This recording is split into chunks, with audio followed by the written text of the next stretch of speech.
한번 인사할까요? 잘 오셨습니다. 예. 3부 예배 나온 여러분들을 주의 이름으로 축복하고 환영합니다. 예수님 시대에 가이사랴 빌립보라고 하는 지역이 있습니다. 지금도 성지순례 가시면 방문하는 지역이 가이사랴 빌립보라는 지역인데요. 이 지역은 사진에 나와 있듯이 유대의 분봉왕이었던 헤롯 빌립이 갈릴리 북부에 있는, 갈릴리에서 한 40km 떨어진 북부에 있는 헤르몬 산 기슭에 신도시를 건설을 한 겁니다. 황제가 이 헤롯에게 도시를 선물로 준 거죠. 그래서 헤롯 빌립이 이 도시를 건설하고 이름을 가이사르라고 하는 황제 이름을 따고 자신의 이름을 붙여서 가이사랴 빌립보라는 지역에 도시를 만든 거예요. 지금도 가보면 그 터전들이 있지만 이 도시는 그 당시 예수님 당시 어마어마하게 큰 도시였습니다. 특별히 이 도시에는요 판신전이 있어서 사람들에게 위용을 과시하는 그런 도시예요. 또 황제 숭배 사상이 강력했던 시대였기 때문에 도시의 건물마다 황제를 숭배하는 그런 형상들이 있었던 도시입니다. 이 도시는 로마의 축소판이라고 할 정도로 세련된 사람들이 살고 있었던 곳이고, 또 물질의 풍요와 여러 지역의 조건들을 다 갖추고 있었던, 한마디로 말하면 우리나라로 말하면 강남 정도 되는 그런 화려한 도시가 그 당시에 가이사랴 빌립보라고 하는 도시입니다. 이 지역에 예수님께서 사역을 이제 2년 반 정도 되셨을 때 마지막 예루살렘 성전으로 입성하시기 전에 십자가 지시기 위하여 예루살렘 성으로 입성하시기 전에 제자들을 데리고 굳이 예수님이 이 가이사랴 빌립보 지방을, 이 화려한 도시를 방문하게 됩니다. 어떻게 보면 이 타이밍과 이 절묘한 것을 예수님이 계획을 하셨는데요. 이 지역을 갈릴리 촌부인 제자들과 예수님이 방문한 거죠.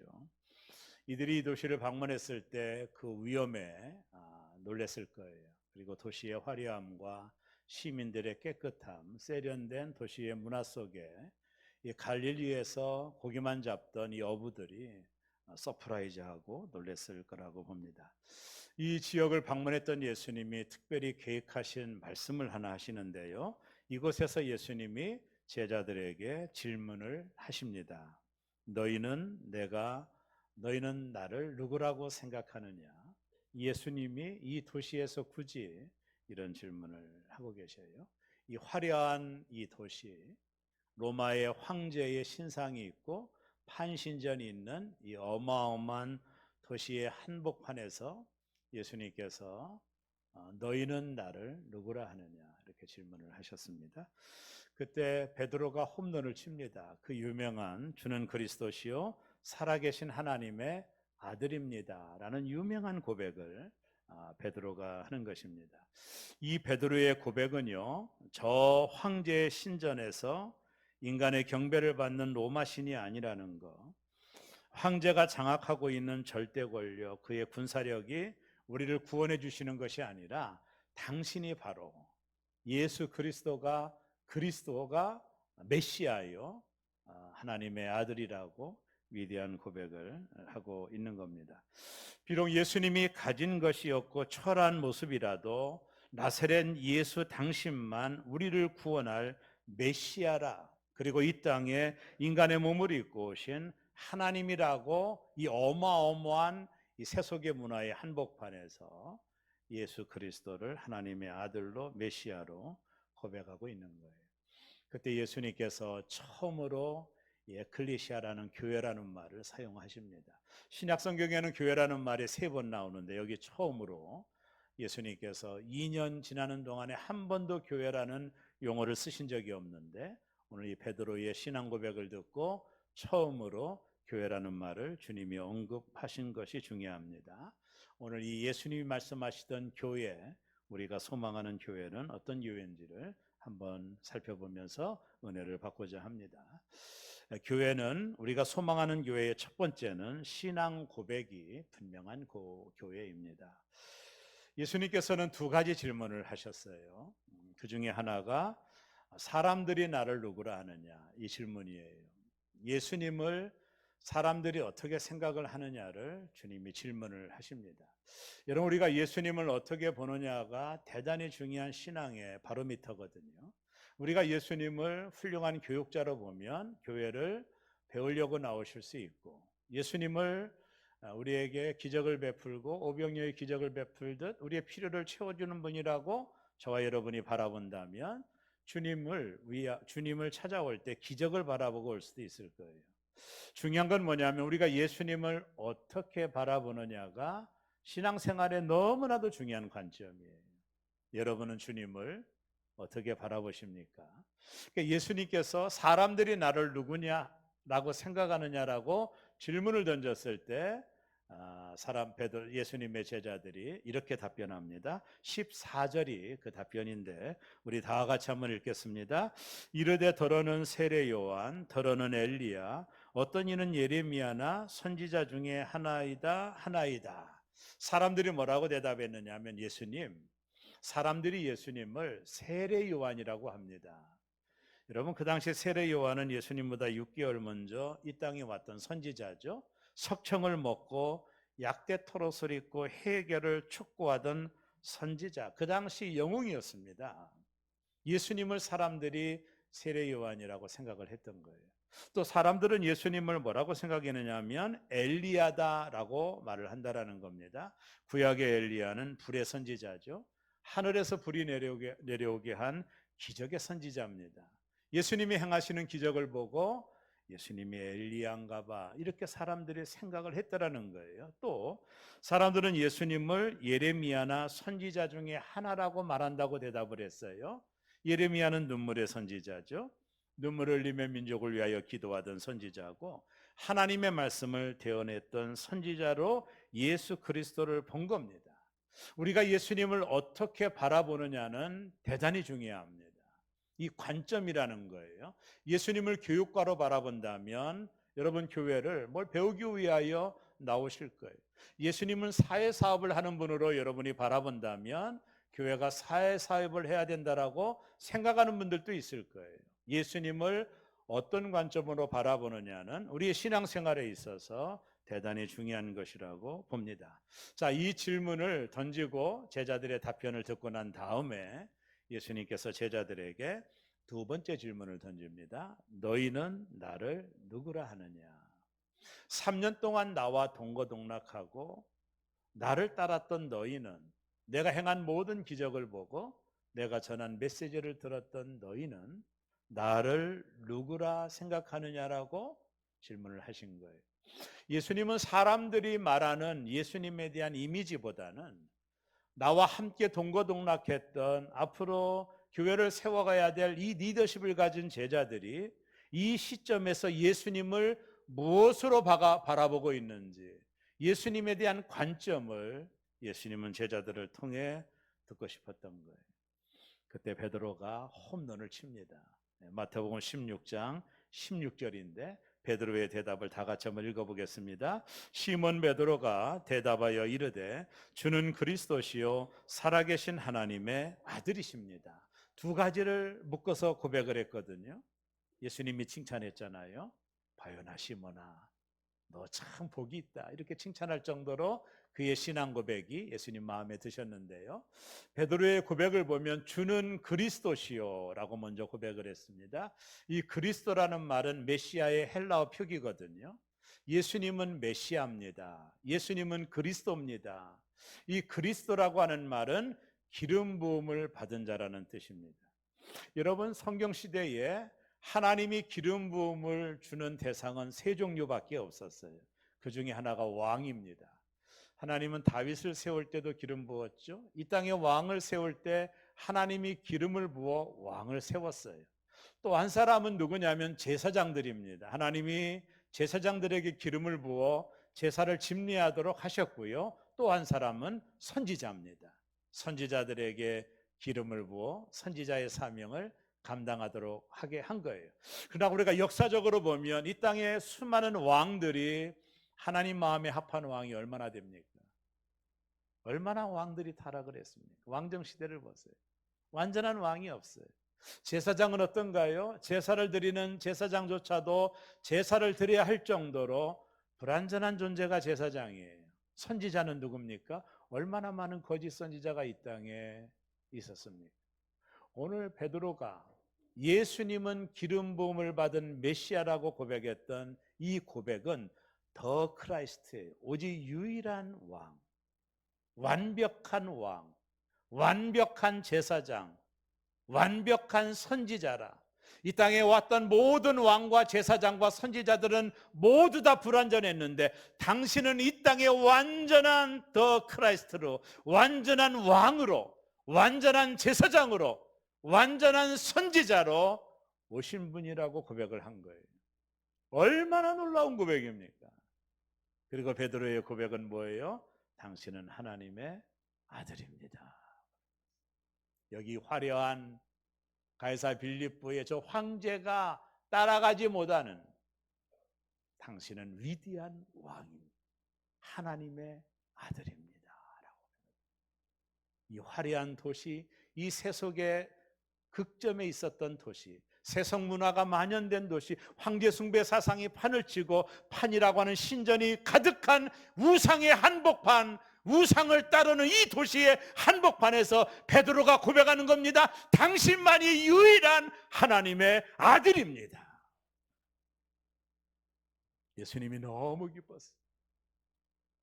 베드로를 칭찬합니다. 예수님이 너무나도 기뻐하셨어요. 그리고 베드로의 신앙 고백을 듣고 난 이후에 예수님이 뭐라고 말씀한지 아세요? 처음으로 교회가 나오는 문장이에요. 16장 18절을 함께 다 같이 읽습니다. 또 내가 내게 이르노니 너는 베드로라. 내가 이 반석 위에 내 교회를 세우리니 음부의 권세가 이기지 못하리라. 베드로의 신앙 고백 위에 내가 내 교회를 세울 것이다. 여러분, 세상에는 수많은 공동체가 있어요. 라이언스 클럽도 있고요, 로타리 클럽도 있고, 어떤 계모임도 있고 다 있어요. 그러나 그것을 교회라고 하지 않아요. 교회는요, 건물이 아닙니다. 교회는 예수 그리스도가 그리스도로 고백하고 하나님의 아들로 고백하는 사람들의 모임이 교회예요. 교회의 가장 중요한 것은, 그래서 교회의 기초는 뭐냐면 주는 그리스도시요 살아계신 하나님의 아들로 믿는 이 신앙의 고백 위에 하나님의 교회가 세워진다라는 것입니다. 우리 새로운 교회의 기초가 뭐냐면 주는 그리스도시요 살아계신 하나님의 아들을 믿는 새로운 교회가 바로 교회인 것입니다. 우리 한번 따라할까요? 주는 그리스도시요 살아계신 하나님의 아들입니다. 여러분이 이 신앙 고백을 진정으로 하셨나요? 여러분이 바로 교회입니다. 이 신앙 고백을 한 여러분과 제가 교회인 겁니다. 교회의 기초는 세상의 권력이 아니요, 세상의 가치관이 아니요, 세상의 풍조가 아니요, 예수 그리스도를 메시아로 고백하고 그분이 하나님의 아들로 고백하는 사람들이 모인 곳이 바로 교회예요. 그런 사람들이 함께 모여 교회라고 하는 공동체를 형성하고 있는 것입니다. 교회의 기초는 신앙 고백 위에 세워질 때만이 교회가 흔들리지 않는 것입니다. 우리 새로운 교회는 주는 그리스도시요 살아계신 하나님의 아들이라고 고백하는 흔들림이 없는 이 새로운 교회가 되어지시기를 주의 이름으로 축복합니다. 예수님은 하나님의 아들이십니다. 이곳에서 여러분이 기도할 때 하나님의 아들신 그분이 기도를 들어주실 거라는 겁니다. 하나님의 아들이라는. 두 번째, 우리가 소망하는 교회의 두 번째는요, 예수님이 주인 되시는 교회입니다. 베드로의 신앙 고백이 있은 후 예수님께서 18절 중반전에 이렇게 말씀하거든요. 내가 이 반석 위에 누구 교회를 세우리니? 내 교회를 세우리니. 여기서 교회라는 말이 최초로 등장을 하거든요. 여기서 예수님이 반석 위에 내 교회를 세우리라는 말에 대한 신학적인 두 가지 관점이 있어요. 그 중에 하나가 카톨릭의 관점입니다. 이 카톨릭은 이 말 그대로 액면 그대로 받아들여서 베드로 위에 교회가 세워진다라고 믿고 있는 거예요. 그래서 제1대 베드로, 2대, 3대로 넘어가며 교황들이 베드로의 수익권을 가졌다고 믿는 거예요. 그러나 우리 개신교는 그렇게 믿지를 않아요. 왜 그러냐면 베드로 위에 교회를 세운다라는 말은 너무나도 넌센스입니다. 조금 있다가 베드로가 예수님이 십자가 진다라고 말할 때 베드로가 반대하고 거부하고 나서거든요. 그때 예수님께서 베드로를 향하여 사단아 물러가라고 말한 걸 보면 베드로 자체가 교회의 기초가 될 수는 없어요. 그렇게 신앙이 널뛰게 하는 사람 위에 교회를 어떻게 세웁니까? 우리 개신교는 어떻게 믿느냐면 베드로가 했던 신앙 고백 위에 하나님의 교회가 세워진다라는 거예요. 중요한 것은 신앙 고백입니다. 베드로의 신앙 고백 위에 내 교회를 세운다라고 말씀하고 있는 거예요. 누구의 교회라고요? 내 교회입니다. 예수님의 교회입니다. 교회의 주인은 예수님이십니다. 우리는 단지 그의 몸의 지체인 거예요. 우리가 소망하는 교회는 예수님이 주인 되시는 교회예요. 여러분, 현대교회에 얼마나 많은 문제들이 있습니까? 정말로 눈물 나도록 많은 문제들이 있어요. 왜 그럴까요? 사람이 주인이 되었기 때문에. 어떤 교회는 담임 목사가 주인이에요. 내가 이 교회를 부흥시켰으니 내 교회야. 그래서 자식에게 교회도 물려줍니다. 얼마나 넌센스입니까? 그게 어찌 담임 목사의 교회입니까? 주님의 교회죠. 어떤 교회는요, 창립 멤버가 교회 주인인 교회도 있어요. 우리가 이 교회를 어떻게 세웠는데 자꾸 주인 행사를 하려고 합니다. 우리 말을 들어야 되고 우리 뜻이 맞는 뜻이라고 자꾸 말하며 어느덧 이 교회의 창립을 함께 했던 사람들이 교회의 주인이 되어 교회에 뭔가를 하기 때문에 교회가 어려움을 당하는 거예요. 어떤 교회는 봉사를 많이 한 사람들이 교회 주인이 되어 큰 소리를 내고 이것이 맞다라고 고집을 부리고 주장할 때도 있어요. 이 땅에는 모든 교회는 누구에 의해 세워졌든 누가 교인이든 상관없이 우리 모두가 주님께서 주인이신 주님의 교회인 거예요. 어느 교회이든 어느 교파든 특정인이 사람이 주인인 교회는 주님의 교회가 될 수가 없어요. 그래서 교회의 가장 중요한 건 뭐냐면 저와 여러분의 생각이 아닙니다. 주님의 생각입니다. 왜요? 이 교회 주인은 예수님이십니다. 교회가 끊임없이 기도하고 끊임없이 고민해야 될 게 뭐냐면 주님의 뜻이 무엇이냐는 거예요. 주님은, 교회는 건물이나 제도가 아니에요. 시스템이 아닙니다. 예수님을 주인으로 모시는 사람들의 모임입니다. 이 새로운 교회의 주인은 예수님이십니다. 우리 교회가 예수님이 주인이 되시면 하나님이 수많은 영혼들을 보내주실 거예요. 믿습니까? 우리 한 사람 한 사람이 교회이듯 우리가 내 인생의 주어를 예수로 삼고 나는 그 주어의 통사로 살아가는 거예요. 우리 늘 이렇게 말해야 됩니다. 주님 말씀하시면 내가 나아가리라. 주님 뜻이 아니면 내가 멈춰서리라. 우리에게 중요한 것은 내 생각이 아닙니다. 내 가치관이 아닙니다. 내 지식이 아닙니다. 내 경험이 아닙니다. 우리 교회가 정말로 중요하게 여겨야 될 것은 우리 모두 하나님 앞에 무릎을 꿇고 주님의 뜻이 무엇인가를 물어봐야 되는 거예요. 그래서 주님이 아니라 하면 아닌 거예요. 주님이 멈추라 하면 과감하게 멈춰야 되는 거예요. 사람이 주인 되는 교회는 하나님이 기뻐하지 않아요. 오늘날 교회의 문제는 분쟁과 싸움입니다. 타협이 없습니다. 모두 다 자기 생각이 하나님 뜻이라고 우기기 때문에 돌아보면 우리가 얼마나 하나님을 빙자하면서 사람 중심적인 잘못을 범하는지 모릅니다. 우리는 항상 물어야 됩니다. 누가 우리의 머리인가? 누가 우리의 머리인가? 그 답이 예수가 아니라면 그것은 더 이상 교회가 아닌 거예요. 누가 우리의 머리인가? 여기는 목사도 아닙니다.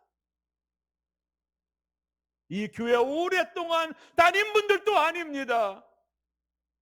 누가 우리의 머리인가? 그 답이 예수가 아니라면 그것은 교회가 아닌 거예요. 교회 주인은 예수 그리스도입니다. 여러분, 저를 너무 주목하지 마세요. 저는 한낱 미물에 불과한 사람입니다. 교회 주인은 목사가 아닙니다. 교회 주인은 예수 그리스도입니다. 누가 머리인가? 교회가 어려움을 당하는 이유는 자기가 주인이라고 자꾸 고집을 부리고 말을 하기 때문이에요.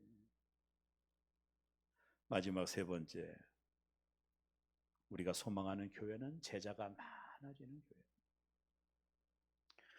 예수께서 베드로의 신앙 고백을 듣고 마태복음 16장 18절에서 이렇게 말했죠. 내 교회를 세우리니. 예수님이 건물 세운다라는 뜻인가요? 그런 게 아닙니다. 주님은 한 번도 교회 건물을 세운 적이 없어요. 초대교회에 건물 있는 교회가 없었어요. 모두 다 가정교회입니다. 그럼 여기서 세운다라는 게 뭘까요? 주님의 제자를 세운다라는 것입니다. 예수께서 마지막 유언이 마태복음 28장 19절에 나오죠. 그러므로 너희는 가서 모든 족속으로 제자를 삼아. 예수께서 친히 하늘나라에 이르셨을 때 천사장과 이런 대화를 나누셨다고요. 천사장이 예수님께 질문합니다. 예수님, 세상에서 주님의 일이 계속되도록 무슨 조치를 취하고 오셨습니까? 그때 예수님이 대답하셨어요. 나는 내 제자들의 손에 모든 일들을 맡겼다네. 천사장이 또 물어봅니다. 아니, 맡기다니요. 그들이 만약 실패해버리면 어떻게 하시겠습니까? 예수님이 대답하셨습니다. 나는 내 모든 일을 그들에게 맡겼다네. 또 천사장이 물어봅니다. 만약을 위해 다른 조치라도 취해 놓으셨나요? 예수님이 대답하십니다. 다른 계획은 없다네. 예수님은 이 땅에 계시는 동안에 12명의 제자를 만드셨어요. 여기에 올인하셨습니다. 그 12명이 70명이 되고 3,000명이 되고 5,000명이 되고 전 세계의 주님의 제자들이 이렇게 많아진 것입니다. 제자입니까? 라는 책을 썼던 후안 칼로스 목사님이 제 신학교 입학해서 필독서였는데 제가 큰 감동을 받았어요. 이 목사님이 교회에 부임을 하셨어요. 한 300명 되는 교회에 부임을 했는데 열심히 목회해서 600명 정도로 교회가 성장을 했습니다. 자긍심도 있었고 나는 대단한 목사 이렇게 생각하고 있었을 때 어느 새벽에 하나님의 음성을 듣습니다. 까를로지야, 네 교회는 비만한 거야. 이렇게 들었어요. 예수님. 내 교회는 비만했지 부흥된 게 아니야.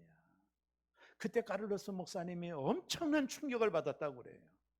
교회는 사람이 늘어나는 것은 하나님의 뜻이긴 하지만 교회의 가장 중요한 건 뭐냐면 제자를 만드는 거예요. 예수님은 의도적으로 제자와 무리를 구분하여 부르셨어요. 교회는 제자가 많아지는 것이 돼야 돼요.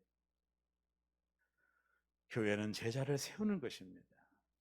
제자는 그냥 되어지는 게 아닙니다. 제자는 훈련을 통해 세워집니다. 제자란 영어로 디사이플이라고 하는 단어를 쓰는데요. 이게 어디서 나오는 말이냐면 디사플린이라고 하는 훈련에서 나온 말이에요. 쉽게 말하면 제자는요 훈련을 통해서 되어진다는 것입니다. 저에게도 제자 훈련을 하지만 여러분 나는 다 알아, 나는 배울 게 없어 이러면 안 됩니다. 우리가 주님의 제자가 되기 위하여 훈련을 받으셔야 돼요.